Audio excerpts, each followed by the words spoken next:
Hi friends, welcome back to Anitha vlogs. இது வந்து ஒரு வீக் டேஸில் எடுத்த விலாக் தான். ஆஃப்டர்னுக்கு மேலே தான் விலாக் எடுத்திருந்தேன். இன்றைக்கி வந்து ஈவினிங் வந்து ஒரு முட்டை மிட்டாய் வந்து டெலிவரி பண்ண வேண்டியது இருக்குது.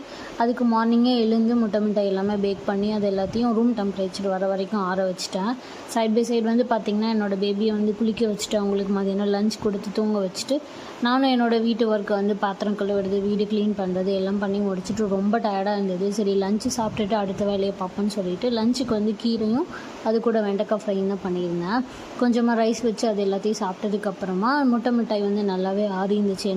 ஏன்னா நம்ம பேக் பண்ணோடனே அது கட் பண்ணோன்னா அது கொஞ்சம் பால்கோவா மாதிரி தான் இருக்கும். அது நல்லா வந்து 3 to 4 ஹவர்ஸ்க்கு மேலே ரூம் டெம்பரேச்சரில் வந்து நல்லா வந்து அதை கூல் பண்ணதுக்கப்புறமா அதுக்கப்புறம் தான் வந்து அதை கட் பண்ண ஸ்டார்ட் பண்ணோம். அதனால தான் நான் என்னோடய எல்லா ஒர்க்கும் முடிச்சதுக்கப்புறமா அது வரைக்கும் அது வந்து ஓடிஜிலே இருந்தது.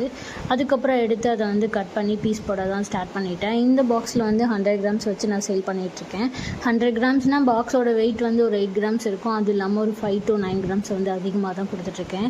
கரெக்டாக 100 கிராம்ஸ் வந்து கொடுக்கறது கிடையாது. நான் ஸ்டார்ட் பண்ணப்போ அப்படி கொடுத்தேன். பட் இப்போவுமே வந்து நான் 115 to 119 கிராம்ஸ் வரைக்கும் தான் கொடுத்துட்ருக்கேன் இந்த பாக்ஸஸில். இன்னொன்று பார்த்தீங்கன்னா இப்படி கொடுக்குறது எனக்கு லாபம் நஷ்டங்கிறத விட, ஏன்னா என்னோடய ப்ராடக்ட்டில் வந்து முட்டை மிட்டாய் இப்போ கொஞ்சம் நல்லா போயிட்டுருக்கு. சாப்பிட்டவங்களாம் சூப்பராக இருக்குதுன்னு சொல்கிறப்போ அதுவே ரொம்ப வந்து ஹாப்பியாக இருக்குது. அதனால வந்து 119 கிராம்ஸே இருக்கட்டும், நம்ம எப்போவுமே கம்மி பண்ணக்கூடாதுன்னு என்னோடய ஹஸ்பண்டும் சொன்னனால நாங்கள் வந்து அந்த கிராம்ஸ் வந்து 100 கிராம்ஸ்ன்னு சொல்லி தான் நாங்கள் சேல் பண்ணுறோம். பட் ஆனால் அது எக்ஸ்ட்ரா 20 கிராம்ஸ் 15 கிராம்ஸ் எக்ஸ்ட்ரா தான் இருக்கும்.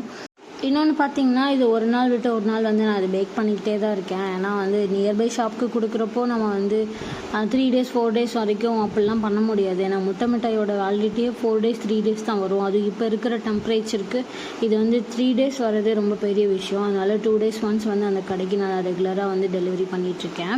10 to 11 பாக்ஸஸ் கிட்ட தான் வந்தது. அதுக்கப்புறம் மீதி ரிமைனிங் இருந்தது என்னோடய பேபி கொஞ்சம் எடுத்து வச்சுட்டு ஈவினிங் அவள் எழுந்ததுக்கப்புறமா கொஞ்சமாக ஸ்நாக்ஸ் கொடுப்பேன். அதில் கூட கொஞ்சம் இது கொடுத்துட்டு அதுக்கப்புறம் கொஞ்சம் நேரம் என்னோடய பேபி கூட விளாண்டுட்டு என்னோடய ஹஸ்பண்ட் வந்ததுக்கப்புறமா தான் டெலிவரிக்கு எடுத்துகிட்டு போவோம். நாளைக்கு இன்னொரு வீடியோவில் பார்க்கலாம். பாய்.